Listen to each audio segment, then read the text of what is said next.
Hi hello friends, good morning. Welcome back to my YouTube channel. ಎಲ್ಲರೂ ಹೆಂಗದಿರಿ? ಎಲ್ಲರೂ ಆರಾಮದಿರಿ ಅಂತ ಅಂದ್ಕೊಳ್ತೀನಿ. ನಾವು ಆರಾಮದೀವಿ ನೋಡ್ರಿ. ಬರ್ರಿ ಇವತ್ತಿನ ವ್ಲಾಗನ್ನು ಶುರು ಮಾಡೋಣಂತ.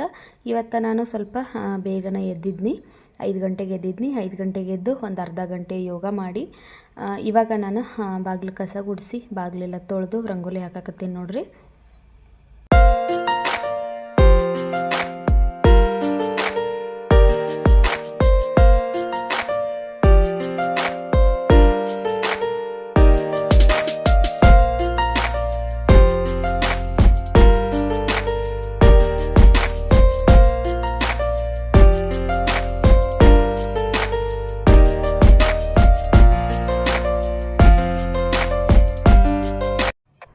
ಇವಾಗ ಟೈಮ್ ಬಂದು 5:45 ಆಗಿರ್ಬೋದು ನೋಡ್ರಿ. ಸ್ವಲ್ಪ ಬೆಳಕಾಗತ್ತೈತಿ. ಈಗ 5 ಗಂಟೆಗೆ ಎದ್ದಿದ್ನಿ. ಯೋಗ ಮಾಡಿ ಬಾಗಿಲೆಲ್ಲ ತೊಳೆದು ಎಲ್ಲ ಮುಗಿಸಿ ನಾನು ಒಳಗಡೆ ಹೋಗೋಷ್ಟರಲ್ಲಿ 6 ಗಂಟೆ ಆಗಿತ್ತು ನೋಡ್ರಿ. ನನ್ನ ಮಗಳನ್ನು ಎದ್ಬಿಟ್ಟಿದ್ಲಿ ಇವತ್ತು ನನ್ನ ಜೋಡಿ. ನಾನು 5 ಗಂಟೆಗೆ ಮಲ್ಕೋ ಇನ್ನೊಂದು ಸ್ವಲ್ಪ ಸ್ಕೂಲಲ್ಲಿ ನಿದ್ದೆ ಬರ್ತೈತಂತಂದ್ರೆ ಆಕಿ ಮಲಗಲೇ ಇಲ್ಲ, ಎದ್ದ ಇದ್ಲು. ನಾನು ಮನೆಯೆಲ್ಲ ಕಸ ಗುಡಿಸಿ ಒರೆಸಿ ಎಲ್ಲ ಕೆಲಸನೂ ಮುಗಿಸಿದ್ನಿ. ಹಂಗೆ ಹೋಗಿ ನೋಡ್ರಿ ಸ್ನಾನನೂ ಮಾಡ್ಕೊಂಡು ಬನ್ನಿ. ಸಾನ್ವಿಗೆ ಟಿ ವಿ ಹಾಕ್ಕೊಟ್ಟಿದ್ನಿ. ನೀನು ಟಿ ವಿ ನೋಡ್ಕೊತ ಕುಂದರು, ನಾನು ಸ್ನಾನ ಮಾಡ್ಕೊಬರ್ತೀನಿ ಅಂತೇಳಿ ಸ್ನಾನನ ಮುಗಿಸ್ಕೊಂಡು ಬನ್ನಿ. ನಮ್ಮ ಮನೆಯವರು ಇನ್ನೂ ಎದ್ದಿರಲಿಲ್ಲ, ಅವರಿನ್ನ ಮಲ್ಕೊಂಡಿದ್ರು. ಇವಾಗ ನಂದು ಸ್ನಾನನೂ ಆಯ್ತು ನೋಡ್ರಿ. ಇನ್ನು ಪೂಜೆ ಅಷ್ಟು ಮಾಡಬೇಕು. ಇವತ್ತೇನ ಫುಲ್ ದೇವ್ರ ಮನೆಯೆಲ್ಲ ಕ್ಲೀನ್ ಮಾಡ್ಕೊಂಡು ಏನು ಪೂಜೆ ಮಾಡತ್ತಿಲ್ಲ. ಬರೀ ದೀಪ ಹಚ್ಚಕತ್ತೇನಷ್ಟ. ಮಂಗಳವಾರ ಮತ್ತು ಶುಕ್ರವಾರ ನಾನು ದೇವ್ರ ಮನೇನ ಫುಲ್ ಕ್ಲೀನ್ ಮಾಡಿ ಪೂಜೆ ಮಾಡ್ಕೊಂಡಿರ್ತೀನಿ. ಆದರೆ ಈ ವ್ಲಾಗ್ ಬಂದು ನಾವು ಊರಿಗೆ ಹೋಗೋಕ್ಕೂ ಮುಂಚೆ ಗುರುವಾರ ಮಾಡಿದಂಥ ವ್ಲಾಗ್ ಇದು. ಅದನ್ನು ನಾನು ಇವತ್ತು ನಿಮ್ಮ ಜೊತೆ ಶೇರ್ ಮಾಡ್ಕೊಳಕತ್ತೀನಿ. ವಿಡಿಯೋ ಮಾಡಿ ಹಾಗೆ ಇಟ್ಕೊಂಡಿದ್ನಿ. ಆದರೆ ಊರಿಗೆಲ್ಲ ಹೋಗೋದಾಯ್ತಲ್ಲ, ಹಾಗಾಗಿ ನನಗೆ ಶೇರ್ ಮಾಡ್ಕೊಳಕ್ಕಾಗಿರಲಿಲ್ಲ. ಇವತ್ತು ನೋಡ್ರಿ ಆ ವಿಡಿಯೋನ ನಾನು ನಿಮ್ಮ ಜೊತೆ ಶೇರ್ ಮಾಡ್ಕೊಳಕತ್ತೀನಿ. ಬೆಳಗ್ಗೆ ಬೇಗ ಎದ್ರೆ ಬೇಗ ಮನೆ ಕೆಲಸ ಎಲ್ಲ ಮುಗಿತಾವೆ. ನಾವು ಎಷ್ಟು ಲೇಟ್ ಮಾಡಿ ಹೇಳ್ತೇವಲ್ಲ ಅಷ್ಟು ಲೇಸಿನೂ ಆಗ್ಬಿಡ್ತೇವೆ ಮತ್ತು ಕೆಲಸ ಮಾಡೋಕ್ಕೂ ಅಷ್ಟು ಇಂಟ್ರೆಸ್ಟ್ ಬರೋದಿಲ್ಲ. ನಾನಂತೂ ಎಷ್ಟು ಬೇಗ ಆಗ್ತೈತಿ ಅಷ್ಟು ಬೇಗನೇ ಎದ್ದಿರ್ತೀನಿ. ಇವಾಗಂತೂ 5 ಗಂಟೆಗೆ ಹೇಳ್ತೀನಿ, ಯಾಕಂದ್ರೆ ಡೈಲಿ ಯೋಗ ಮಾಡ್ತೇನಲ್ಲ, ಹಾಗಾಗಿ ಡೈಲಿ ನಾನು 5 ಗಂಟೆಗೆ ಎದ್ದಿರ್ತೀನಿ. 5 ಗಂಟೆಗೆ ಹೇಳೋದ್ರಿಂದ ಬೇಗ ಮನೆ ಕೆಲಸನೂ ಮುಗಿತಾವೆ, ಆಮೇಲೆ ಯೋಗನೂ ಆಕ್ಕತಿ, ಮೈಂಡನ್ನು ಸ್ವಲ್ಪ ಫ್ರೆಶ್ ಆಗಿರ್ತೈತಿ. ಅದಕ್ಕಾಗಿ ಬೇಗನೆ ಎದ್ದಿರ್ತೇನೆ ನೋಡ್ರಿ ನಾನು ಡೈಲಿ. ಇವತ್ತು ನಾಷ್ಟ ಮತ್ತು ಅಡುಗೆ ಎರಡೂ ಸೇರಿನ ನಾನು ಮಾಡಕತ್ತೀನಿ. ಪಾಲಕ್ ಚಪಾತಿ ಮಾಡ್ಬೇಕಂತ ಅಂದ್ಕೊಂಡಿದ್ನಿ. ಹಾಗಾಗಿ ಪಾಲಕ್ ಸೊಪ್ಪನ್ನು ನಾನು ರಾತ್ರಿ ಎಲ್ಲ ಬಿಡಿಸಿ ತೊಳೆದಿಟ್ಕೊಂಡಿದ್ನಿ ಫ್ರಿಜ್ ಒಳಗೆ. ಇವಾಗ ನೋಡ್ರಿ ಒಂದು 5 ನಿಮಿಷ ನಾನು ಬೇಯಿಸ್ಕೊಳಕತ್ತೀನಿ ಪಾಲಕ್ ಸೊಪ್ಪನ್ನ. ಜಾಸ್ತಿ ಹೊತ್ತು ಬೇಯಿಸ್ಕೋಬೇಕಂತ ಏನಿಲ್ಲ, ಒಂದು 5 ನಿಮಿಷ ಬೇಯಿಸ್ಕೊಂಡ್ರೆ ಸಾಕಿದನ್ನು ನೋಡ್ರಿ. ಈಗ ಬೆಂದತ್ತಿದು 5 ನಿಮಿಷ. ಇದನ್ನು ನಾನು ಒಂದು ಬಟ್ಲಿಗೆ ತೆಕ್ಕೊಂಡು ಸ್ವಲ್ಪ ಆರಕ್ಕಿಡತ್ತೀನಿ. ಅದನ್ನು ಆರಕ್ಕಿಟ್ಟು ಇವಾಗ ಪುದೀನ ರೈಸ್ಗೆ ನಾನು ರುಬ್ಕೊಳಕತ್ತೀನಿ ನೋಡ್ರಿ. ಪುದೀನ ಹಾಕ್ಕೊಳಕತ್ತೀನಿ ಮಿಕ್ಸಿ ಜಾರ್ಗೆ. ಆಮೇಲೆ ಸ್ವಲ್ಪ ಸಾಲ್ಟ್ ಹಾಕ್ಕೊಂಡೀನಿ. ಇದು ಗ್ರೀನ್ ಕಲರ ಚೇಂಜ್ ಆಗಬಾರ್ದು ಅಂಥೇಳಿ ಸಾಲ್ಟ್ ಹಾಕೋಬೇಕು, ಜಾಸ್ತಿ ಹಾಕೋಬಾರ್ದು. ಸ್ವಲ್ಪ ಹಾಕ್ಕೊಂಡು ನಾನು ಇದನ್ನು ನೋಡ್ರಿ ನೈಸಾಗಿ ಪೇಸ್ಟ್ ಮಾಡ್ಕೊಂಡೇನಿ. ಅದನ್ನು ಒಂದು ಬೌಲಿಗೆ ಶಿಫ್ಟ್ ಮಾಡಿ ಇಟ್ಕೊಂಡೀನಿ. ಇವಾಗ ಅದೇ ಜಾರಿಗೆ ನಾನು ಏನು ಪಾಲಕ್ ಸೊಪ್ಪನ್ನು ಆರಕ್ಕಿಟ್ಟಿದ್ನಲ್ಲ ಆ ಪಾಲಕ್ ಸೊಪ್ಪು ಹಾಕ್ಕೊಂಡು ಇದನ್ನು ಅಷ್ಟೇ ನೈಸಾಗಿ ನೋಡ್ರಿ ಪೇಸ್ಟ್ ಮಾಡ್ಕೋಬೇಕು.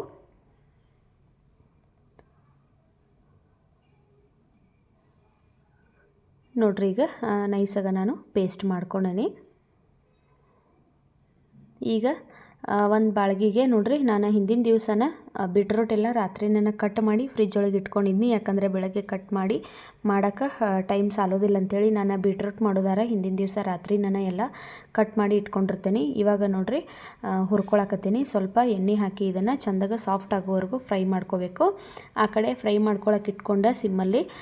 ಈ ಕಡೆ ನಾನು ಪಾಲಕ್ ಚಪಾತಿ ಮಾಡೋಕ್ಕೆ ನೋಡ್ರಿ ಗೋಧಿ ಹಿಟ್ಟು ತೊಗೊಂಡಿದ್ನಿ, ಒಂದು 3 ಬೌಲಷ್ಟು ತೊಗೊಂಡು ಅದಕ್ಕೆ ನಾವು ಏನು ಪಾಲಕ್ ಪ್ಯೂರಿ ಮಾಡಿ ಇಟ್ಕೊಂಡಿವಲ್ಲ ಅದನ್ನು ಪೇಸ್ಟ್ ಹಾಕ್ಕೊಂಡು ಫಸ್ಟ್ ಹಂಗೆ ಡ್ರೈಯಾಗಿ ಮಿಕ್ಸ್ ಮಾಡ್ಕೋಬೇಕು. ಸ್ವಲ್ಪ ರುಚಿಗೆ ತಕ್ಕಷ್ಟು ಉಪ್ಪನ್ನು ಹಾಕೋಬೇಕು. ನೋಡ್ರಿ ಈ ರೀತಿ ಮಿಕ್ಸ್ ಮಾಡ್ಕೊಂಡು ಇವಾಗ ಎಷ್ಟು ನೀರು ಬೇಕಾಗ್ತದಲ್ಲ ಅಷ್ಟಷ್ಟು ನೀರು ಹಾಕ್ಕೊಂಡು ನಾವು ಇದನ್ನು ಚಪಾತಿ ಹಿಟ್ಟಿನ ಅದಕ್ಕೆ ಕಲಿಸ್ಕೋಬೇಕು.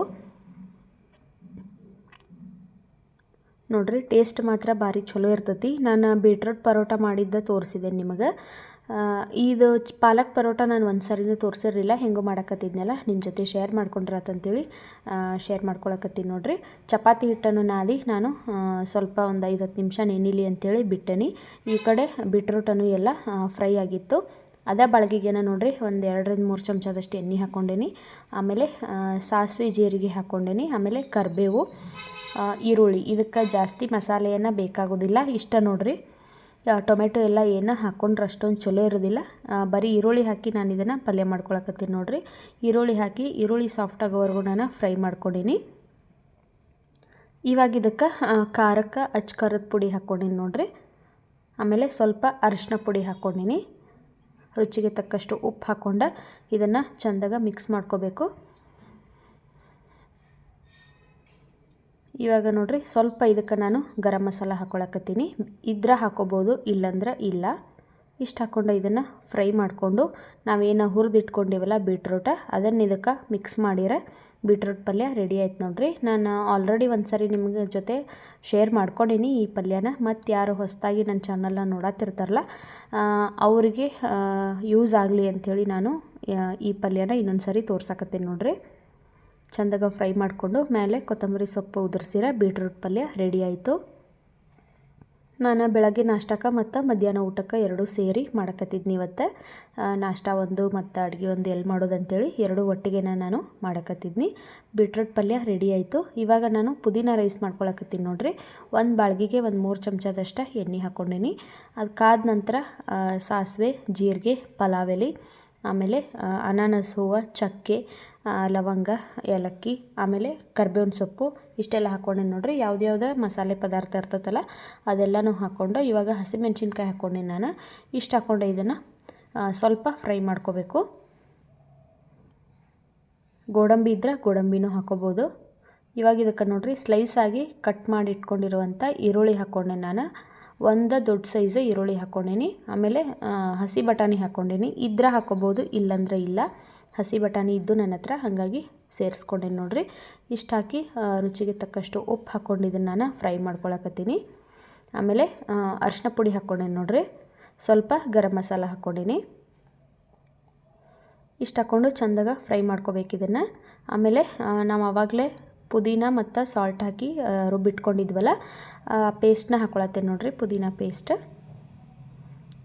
ಚೆಂದಾಗ ನೋಡಿರಿ ಪುದೀನ ಪೇಸ್ಟ್ ಹಾಕ್ಕೊಂಡು ಫ್ರೈ ಮಾಡ್ಕೋಬೇಕು ಇದನ್ನು. ಇಷ್ಟು ಹಾಕ್ಕೊಂಡು ನಾವು ರೈಸ್ನ ಮಾಡಿಟ್ಕೊಂಡಿರಬೇಕು. ಉದ್ರುದ್ರಾಗಿರಬೇಕು ರೈಸ. ಮೆತ್ತಗೆ ಇದ್ದರೆ ಚಲೋ ಆಗೋದಿಲ್ಲ. ಉದುರಾಗ ರೈಸ್ ನಾನು ಮಾಡಿಟ್ಕೊಂಡಿದ್ನಿ. ಆ ರೈಸ್ನ ಹಾಕ್ಕೊಂಡು ಇವಾಗ ನೋಡಿರಿ ಮಿಕ್ಸ್ ಮಾಡ್ಕೊಳಕತ್ತೀನಿ. ಈ ಪುದೀನ ರೈಸ್ನ ನಾಷ್ಟಕ್ಕೂ ಮಾಡ್ಬೋದು, ಆಮೇಲೆ ಮಧ್ಯಾಹ್ನ ತಿನ್ಬೋದು. ಮಕ್ಕಳಿಗೆ ಸ್ಕೂಲ್ಗೆಲ್ಲ ಬಾಕ್ಸಲ್ಲಿ ಪ್ಯಾಕ್ ಮಾಡಿ ಕೊಡ್ಬೋದು. ಟೇಸ್ಟ್ ಅಂತೂ ಭಾರಿ ಚಲೋ ಇರ್ತೈತಿ. ನಿಮ್ಮ ಮನೆಯಾಗೂ ಒಂದು ಸಾರಿ ಟ್ರೈ ಮಾಡಿ ನೋಡಿರಿ. ಇವಾಗ ಲಾಸ್ಟಿಗೆ ನಾನು ಇದಕ್ಕೆ ಕೊತ್ತಂಬರಿ ಸೊಪ್ಪನ್ನ ಹಾಕಿ ಒಂದು ಸಾರಿ ಮಿಕ್ಸ್ ಮಾಡಿಕೊಂಡು ನೋಡಿರಿ ರೆಡಿ ಆಯಿತು. ಪುದೀನ ರೈಸು ರೆಡಿ ಆಯಿತು. ಆಮೇಲೆ ಬೀಟ್ರೂಟ್ ಪಲ್ಯನೂ ನಾನು ಮಾಡಿಟ್ಟಿದ್ನಿ. ಇವಾಗ ಪಾಲಕ್ ಸೊಪ್ಪು ಹಾಕಿ ಹಿಟ್ಟನ್ನು ನಾದಿ ಇಟ್ಟಿದ್ನಲ್ಲ, ಅದು ಒಂದು 10 ನಿಮಿಷ ಆಗಿತ್ತು, ನೆನೆದಿತ್ತು. ಇವಾಗ ನಾನು ಚಪಾತಿ ಮಾಡ್ಕೊಳಕತ್ತೀನಿ ನೋಡಿರಿ. ಈ ರೀತಿ ಫೋಲ್ಡ್ ಮಾಡಿನೂ ಮಾಡ್ಕೋಬೋದು. ಈ ರೀತಿ ಮಾಡೋದ್ರಿಂದ ಚಪಾತಿ ಸಾಫ್ಟಾಗಿ ಬರ್ತಾವೆ. ನಾವು ಹಂಗೆ ಪೂರಿ ಥರ ದೊಡ್ಡದಾಗಿ ಮಾಡಿದ್ದೀವಿ ಅಂದ್ರೆ ಅಷ್ಟು ಸಾಫ್ಟಾಗಿ ಬರೋದಿಲ್ಲ. ಈ ರೀತಿ ನೋಡಿರಿ ಮಾಡಿರಿ ಚಪಾತಿನ, ಭಾಳ ಸಾಫ್ಟಾಗಿ ಬರ್ತಾವೆ ಮತ್ತು ಪದ್ರ ಇರ್ತಾವೆ. ಚಲೋ ಇರ್ತೈತಿ ಟೇಸ್ಟ್. ಒಂದು ಸಾರಿ ಟ್ರೈ ಮಾಡಿರಿ.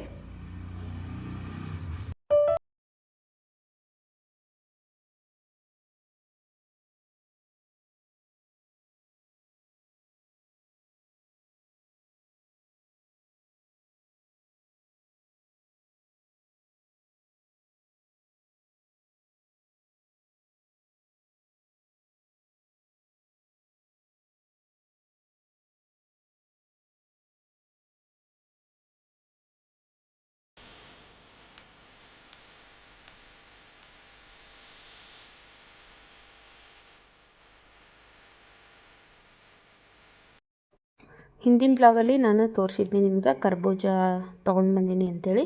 ಅದನ್ನು ಇವತ್ತು ಜ್ಯೂಸ್ ಮಾಡಕತ್ತೀನಿ ನೋಡಿರಿ. ಈ ಜ್ಯೂಸ್ ಅಂತೂ ಭಾರಿ ಮಸ್ತ್ ಇರ್ತೈತಿ. ಇದು ಫ್ರೂಟ ಹಂಗೆ ತಿನ್ನೋಕೆ ಅಷ್ಟೊಂದು ಟೇಸ್ಟ್ ಇರೋದಿಲ್ಲ. ನಾವು ಜ್ಯೂಸ್ ಮಾಡ್ಕೊಂಡು ಕುಡಿಬೋದು. ಇದನ್ನ ಭಾರಿ ಮಸ್ತ್ ಟೇಸ್ಟ್ ಇರ್ತೈತಿ.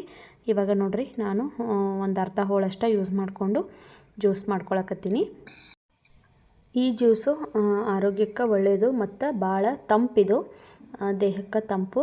ಬೇಸಿಗೆ ಟೈಮ್ನಾಗ ನಾವು ಇದನ್ನು ಜ್ಯೂಸ್ ಮಾಡಿಕೊಂಡು ಕುಡಿಬೋದು. ಆದ್ರೆ ಥಂಡಿ ಒಳಗೆ ಸ್ವಲ್ಪ ಅವಾಯ್ಡ್ ಮಾಡಬೇಕು. ಇವಾಗ ನೋಡಿರಿ ನಾನು ಸಣ್ಣ ಸಣ್ಣದಾಗೆ ಪೀಸ್ ಮಾಡಿಕೊಂಡು ಮಿಕ್ಸಿ ಜಾರಿಗೆ ಹಾಕ್ಕೊಳಕತ್ತೀನಿ. ಈ ಜ್ಯೂಸನ್ನು ಅಷ್ಟೇ ಈಸಿಯಾಗಿ ಬೇಗ ಮಾಡ್ಕೊಂಡು ಬಿಡ್ಬೋದು. ನೋಡಿರಿ ಈ ರೀತಿ ಸಣ್ಣ ಸಣ್ಣ ಪೀಸ್ ಮಾಡಿಕೊಂಡು ನಾನು ಮಿಕ್ಸಿ ಜಾರಿಗೆ ಹಾಕ್ಕೊಂಡು ಇವಾಗ ಇದಕ್ಕೆ ಸಕ್ಕರೆ ಹಾಕ್ಕೊಳಕತ್ತೀನಿ, ಆಮೇಲೆ ಹಾಲು ಹಾಕ್ಕೊಳಕತ್ತೀನಿ. ಇದೆರಡ ನೋಡಿರಿ ಇಷ್ಟು ಹಾಕ್ಕೊಂಡು ನಾವು ಇದನ್ನು ನೈಸಾಗಿ ರುಬ್ಕೊಂಡ್ರೆ ಸಾಕು, ಜ್ಯೂಸ ರೆಡಿ ಆಗಿಬಿಡ್ತೈತಿ. ಟೇಸ್ಟನ್ನು ಅಷ್ಟೇ ಭಾರಿ ಮಸ್ತ್ ಅಂದ್ರೆ ಮಸ್ತ್ ಇರ್ತೈತಿ. ಹೋಟೆಲ್ ಒಳಗೆ ಸಿಗ್ತೈತೆ ನೋಡಿರಿ ಕರ್ಬೂಜ ಜ್ಯೂಸ, ಅದೇ ರೀತಿ ಟೇಸ್ಟ್ ಇರ್ತೈತಿ ಇದು ಮನ್ಯಾಗ ಮಾಡಿದಾಗನು. ನೋಡಿರಿ ಈಗ ಕರ್ಬೂಜ ಜ್ಯೂಸು ರೆಡಿ ಆಗೈತಿ. ಇವಾಗ ನಾಷ್ಟಾ ನಾನು ಹಾಕ್ಕೊಡಕತ್ತೀನಿ ನೋಡಿರಿ. ಚಪಾತಿ, ಪುದೀನ ರೈಸು, ಬೀಟ್ರೋಟ್ ಪಲ್ಯ ಮತ್ತು ಜ್ಯೂಸ. ಇವತ್ತು ನಾಷ್ಟಾ ಮತ್ತು ಮಧ್ಯಾಹ್ನಕ್ಕೆ ಎರಡು ಸೇರಿ ನಾನು ಮಾಡಿದ್ನಿ. ಇಷ್ಟ ನೋಡಿರಿ ಇವತ್ತಿನ ರೆಸಿಪಿ, ಇವತ್ತಿನ ವಿಡಿಯೋ ನಿಮಗೇನಾದರೂ ಇಷ್ಟ ಆಗಿತ್ತಂದ್ರೆ ಪ್ಲೀಸ್ ಲೈಕ್ ಮಾಡಿರಿ, ಶೇರ್ ಮಾಡಿರಿ, ಕಮೆಂಟ್ ಮಾಡಿರಿ. ನಮ್ಮ ಚಾನಲ್ನ ಇನ್ನೂ ಯಾರು ಸಬ್ಸ್ಕ್ರೈಬ್ ಮಾಡ್ಕೊಂಡಿಲ್ಲ ಪ್ಲೀಸ್ ಸಬ್ಸ್ಕ್ರೈಬ್ ಮಾಡ್ಕೊಂಡು ನೋಡಿರಿ ಅಂತ ಹೇಳ್ತಾ, ಆಲ್ರೆಡಿ ಯಾರೆಲ್ಲ ಸಬ್ಸ್ಕ್ರೈಬ್ ಮಾಡ್ಕೊಂಡರಿ ಅವ್ರಿಗೆಲ್ಲ ಥ್ಯಾಂಕ್ ಯು ಸೊ ಮಚ್ ಅಂತ ಹೇಳ್ತಾ ಇವತ್ತಿನ ವಿಡಿಯೋನ ನಾನು ಇಲ್ಲಿಗೆ ಮುಗಿಸಾಕತ್ತೀನಿ. ಮತ್ತು ಸಿಗ್ತೀನಿ ನಿಮ್ಗೆ ನಾಳಿನ ಮತ್ತೊಂದು ಹೊಸ ವ್ಲಾಗು, ಮತ್ತಷ್ಟು ಹೊಸ ರೆಸಿಪಿಗಳ ಜೊತೆ. ಅಲ್ಲಿವರೆಗೂ ಟೇಕ್ ಕೇರ್, ಬಾಯ್.